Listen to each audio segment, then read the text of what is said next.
Okay, so for this part of the notes, we're going to look at the process of algebraic long division.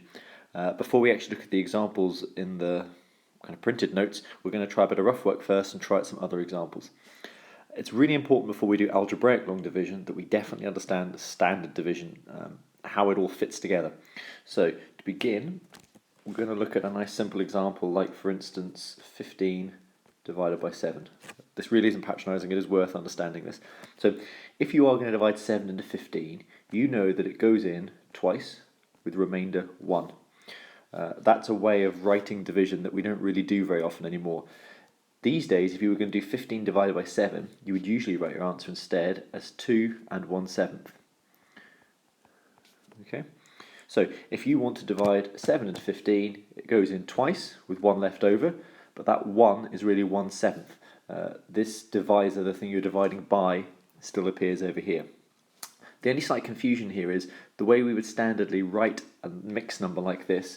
Standardly is not a word, but you know what I mean. The way we'd usually write this is 2 and 1/7. It's perhaps a clearer way of writing it if we write it like this. So similarly, in a second, we're going to be dividing algebraic expressions by other pieces of algebra. We'll get a quotient, we'll get the amount of times it goes in, and we'll also get a remainder. And this method here will come back as the way we write it. So let me actually try the process of long division. And we're going to do an example here, and we're going to interpret our answer at the end and write it in this format here. Well, this one here up. So let's try this example here. Let's try working out what the answer is to x cubed minus 4x squared plus 2x plus 5, and let's divide that by x minus 2. Okay, so we're going to try and work out how many times x minus 2 goes into this.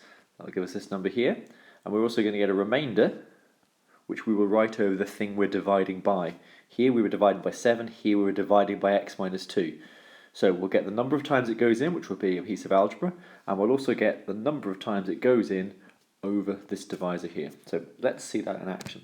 So we write it like this, x minus 2 dividing into x cubed minus 4x squared plus 2x plus 5. And here we go. So there's going to be a lot of me switching here between the pen and the pointer. So the first thing I do is I look at this and see how many times does x go into x cubed. And I know that it goes in x squared times. The reason I know that's the answer is because x squared times x does give me x cubed. Okay? So how many times does x go into x cubed? It goes in x squared times. So now I'm going to times x squared by this whole thing here. So by definition I know I'm definitely going to get x cubed again. So I'm going to times this by this, and I'm going to get x cubed minus 2x squared. I'll draw a little line. So x went into this x squared times, and I times x squared by this expression here. So there are a few points during a long division where you can pause for a second. This is one of them. So we're now going to do a takeaway, and we're going to do x cubed take away x cubed, which gives us nothing. We're then going to do minus 4x squared take away minus 2x squared. That's going to give us minus 2x squared, and then we bring this next term down. Okay. Now this is the bit where it begins to repeat. Everything we've just done we're now going to do, but we're going to be dividing x minus 2 into this thing down here.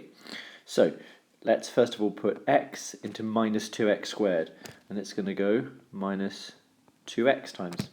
Okay. And we're now going to multiply this by this, and write it underneath, and do a takeaway on all of that. Now, minus 2x times x has to give us minus 2x squared again.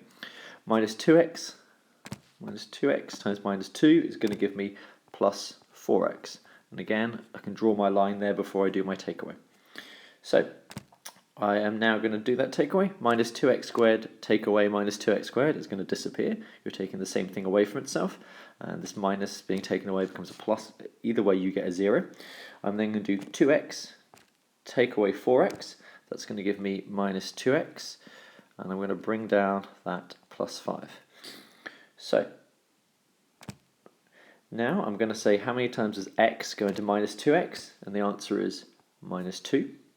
I'm then going to times minus 2 by this expression here, and I will get minus 2x plus 4. And I'm going to draw my line there. And you can sort of see at this point you sort of run out of things you get here. There can't be any more divisions going on, and we'll see that that's the case down here, because when I do this takeaway, minus 2x, take away minus 2x goes away, and 5, take away 4 is going to give me 1. In the same way as there's nothing left that I could really write here, x is not going to go into 1, so I'm complete here. I've finished this division. Now I just need to interpret my answer and write it in this format that we spoke about up here. So I was trying to work out how many times x minus 2 went into this expression here, and this is my answer. This is how many times it goes in, but there is a bit left over, there is a remainder. So let's write it in this format here. So when I do this division here, I get the answer x squared minus 2x minus 2. I'm just going to write that in brackets to sort of keep it together. And I also then get a remainder of 1, which is a legitimate way of writing it, but it's not very useful for most of the things we need it for. So we keep on going, and we say that's the same thing as x squared minus 2x minus 2 plus, and my remainder goes over what I'm dividing by. I'm dividing by x minus 2, and that gives me this as my answer. Okay, so when I divide x minus 2 into x cubed minus 4x squared plus 2x plus 5, I get this and this remainder. And this is what it looks like when I write it as a fraction. This is the way you really should be writing your answers. So let's now look at another example, another long division. So let me get a new slide. So the next example we're going to try is this one here. We're going to try 2x cubed minus 5x squared minus x plus 6 divided by, brackets help to make this a bit clearer, divided by x plus 1. To do the algebraic long division, I'm actually going to write it in that format that we're used to. So I'm going to write it as x plus 1 dividing into 2x cubed minus 5x squared minus x plus 6. That's more like a 3 now. So first things first, how many times does x go into 2x cubed? It goes in 2x squared times. So then I'm going to times 2x squared by this whole expression here to get 2x cubed again plus 2x squared. I draw my line. Now I do my takeaway. 2x cubed, take away 2x cubed gives me nothing. Minus 5x squared, take away positive 2x squared, gives me minus 7x squared. And I bring down that minus x. I'm now going to divide x into minus 7x squared. That gives me minus 7x. I then times minus 7x by this whole thing here, and that will give me minus 7x squared minus 7x. Draw my line. I now do my takeaway. Minus 7x squared, take away minus 7x squared gives me nothing. Minus x, take away minus 7x will give me plus 6x. Bring down my 6 plus 6. At this point you can maybe see what's going to happen, because you can see x plus 1 goes into the whole thing, but I'm going to keep doing the whole method as I've done it up to now. So x goes into 6x 6 times. I then times 6 by x plus 1, and I'm going to get 6x plus 6. Draw my line. I do my takeaway. 6x take away 6x is nothing. But in this case as well, we have 6 take away 6 is also nothing. So I end up with a remainder of 0. So this actually tells me that x plus 1 goes into this exactly. The number of times x plus 1 goes into this is this. So when I go to write this out, I'm going to write my final answer as 2x cubed minus 5x squared minus x plus 6, all divided by, I'm going to sneeze, what a professional. And when I divide by x plus 1, we've seen that the answer is 2x squared minus 7x plus 6, remainder 0, which really doesn't need to be written down. If you really wanted to force the point, you could, instead of writing remainder 0, wrote plus 0 over x plus 1. But again, that's nothing. So here we've got an exact answer. Later on you see that this way of writing things is particularly nice for factorising things, because if you times through by this, what you've shown is that 2x cubed minus 5x squared minus x plus 6 is equal to 2x squared minus 7x, that should be a minus, plus 6 times by x plus 1. So at this point you factorised this initial expression into this, and in fact that factorises even further. So this is going to be our method later on for factorising cubics. So now we'll do the actual examples in the notes. We'll do them from scratch on here because it's very hard to sort of explain the solution that's already written out, but you can compare what I write now to what I'd already written out and scanned. So the first example is dividing x plus 2 into x cubed plus 6x squared plus 11x plus 6. So, first things first, x into x cubed goes x squared times. Timesing x squared by this thing here gives me x cubed plus 2x squared. Draw my line. X cubed take away x cubed is nothing. 6x squared take away 2x squared is going to give me 4x squared. Bring down my 11x. I then do x into 4x squared. It's going to give me plus 4x. 4x times x plus 2 is going to give me 4x squared plus 8x. I'm going to do my takeaway. 4x squared take away 4x squared is nothing. 11x take away 8x is 3x. Bring down the plus 6. And now I'm going to do x into 3x is going to give me plus 3. And then times 3 by this thing here, you get 3x plus 6. Do my takeaway, and I'm going to get 0. So it turns out that x plus 2 goes into x cubed plus 6x squared plus 11x plus 6 exactly. So my final answer will just be to write that the answer to x cubed plus 6x squared plus 11x plus 6 all divided by x plus 2 is x squared plus 4x plus 3 with nothing on the end. You're not going to write either remainder 0, you're not going to write plus 0 over this because they're both 0 anyway, contribute nothing to it. The next example asks us to work out what we get when we do 4x cubed minus 7x squared plus 1 all divided by x plus 1.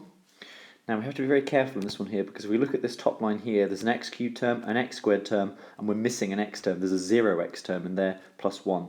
Because the way our method works, we're going to fill out all of those components. There must be an x cubed all the way down to a number term. If that means you write it in with a 0, then you have to do that. So I'm going to write x plus 1 dividing into 4x cubed minus 7x squared plus 0x plus 1. If you're feeling very contrary, you can write that as minus 0x. Obviously, it doesn't make any difference. And now we begin to do the whole method. Okay, the 0 won't really change things very much at all. So x into 4x cubed goes 4x squared times. 4x squared times this x plus 1 gives me 4x cubed plus 4x squared. I do my takeaway. 4x cubed take away 4x cubed is nothing. Minus 7x squared take away 4x squared is going to give me minus 11x squared. I bring down my plus 0x. And now I divide x into this thing here. I'm going to get minus 11x. Minus 11x times this expression here is going to give me minus 11x squared minus 11x. And I'll do my takeaway. Minus 11x squared take away minus 11x squared is nothing. 0x take away minus 11x is going to give me 11x. Bring down my 1. I get my plus 1 there. I'm now going to do x into 11x, and that gives me plus 11. 11 times this thing here is going to give me 11x. 11x plus 11. I do my takeaway. 11x take away 11x is nothing. 1 take away 11 is minus 10. Now you can't go any further with this because x doesn't go into minus 10. So now I write down my final answer. And my answer is that when you do, in fact, I'll just squeeze up here. When you do that division up there, you get this thing here. That's how many times x plus 1 goes into this top expression. So you get an answer of 4x squared minus 11x plus 11. But you've got a remainder as well. So I've also got this extra term. The remainder is minus 10 over x plus 1. So my remainder is always, well, a remainder is minus 10, but I write that algebraically as minus 10 divided by what I was originally dividing by. This just looks a little bit clumsy, so you wouldn't usually add on a negative, you'd usually just say that's a takeaway. So I would probably replace that with minus 10 over x plus 1. So my full answer would be 4x squared minus 11x plus 11, take away 10 over x plus 1. That would be the full answer to that question there. Okay, so here are the notes that you have, and these are the two examples we've just done. And here is an example of the fallibility of even the greatest of us. I noticed that when I've done this example here, I've actually made a mistake. I haven't got the same answer that I got on the previous page. So if you look at what I've done wrong here, let's just try and find my mistake here. We can almost pretend this is in the exam and we're checking through our work. So if you look at what I've done here, I have done x into 4x cubed is 4x squared. I'm correct on that bit there. And then I've times 4x squared by x plus 1, which gives me 4x cubed, but it doesn't give me minus 4x squared. So that really there should have been a plus. And of course, when I have a plus there, I'm going to get a different answer there, and the whole thing sort of falls apart. You'll be pleased to know that the scanned copy of these notes I have corrected, so we need never speak of this terrible, terrible mistake ever again. Okay, so let's now move down and look at this next example, which is new. And here we are told that you need to find the remainder when this thing here is divided by 2x minus 5. So we're going to divide 2x minus 5 into this thing here and see what's left over.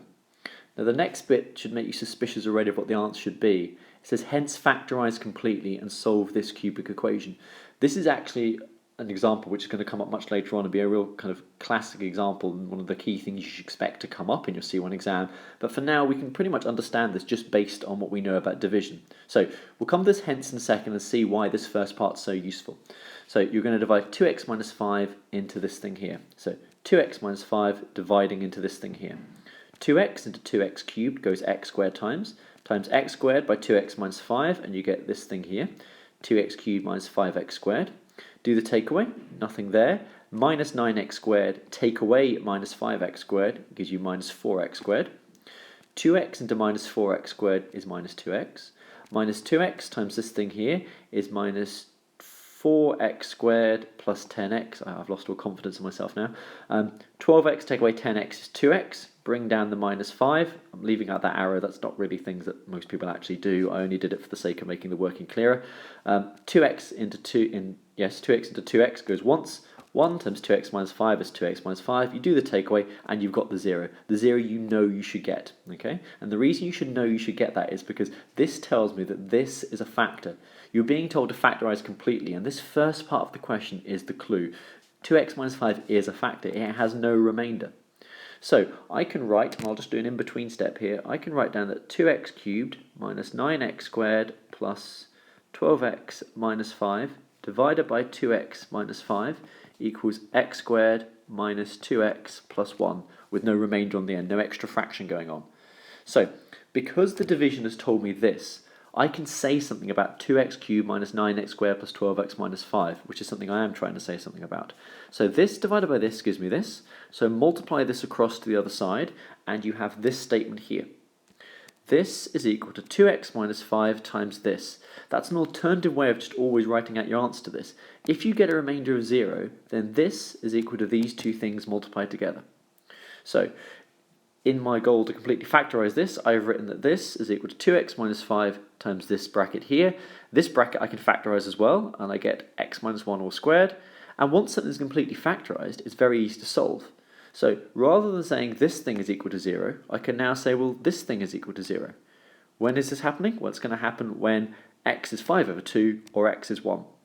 Now, cubics can have 1, 2 or 3 solutions. In this case you've got 2, which means that it cuts in one place and touches in the other. So it's not asked for, but let's draw a little sketch. So it's a positive shaped cubic. It's doing kind of that shape there. So where's it going to cross? It's going to cross at 5 over 2. Oh, actually, sorry, I'll make that the 1 and I'll make this the 5 over 2. Because 5 over 2 is 2.5, it's further along. Now, looking at this here, I'm going to draw my cubic. At one place it's going to cut and one place it's going to touch. So I'm going to draw it like this. Oh, hang on. I'm going to draw it like this, touching, and then going through like that. Now, the previous way I drew this was terrible, so you might have noticed the jump in the video there as I cut back in. This is not much better, but this is the shape of that cubic. And one thing to notice is there was another alternative here. I could have done, I could have done that. Okay, so you did have to make a decision here about whether it was cutting here and touching here, or touching here and cutting here. If you look back at the original statement here, you can see that this is the bit where it just touches. This is really, I think, a merging of two roots. It's almost as if this was two separate things. It would have been just cutting at x minus 1.5 and just cutting at x minus 0.5, just either side of the minus 1, and they've merged together. That repeated root is where it touches twice. Okay, so if it's just a little point where it just touches and then goes back down again. This is the kind of simple one, looks exactly like it always looks, that's where it cuts. This is the one that looks a bit different, it's like a repeated root, that's where the interesting thing must be happening. So the red graph is the graph of this thing here. Not asked for, but interesting to think about.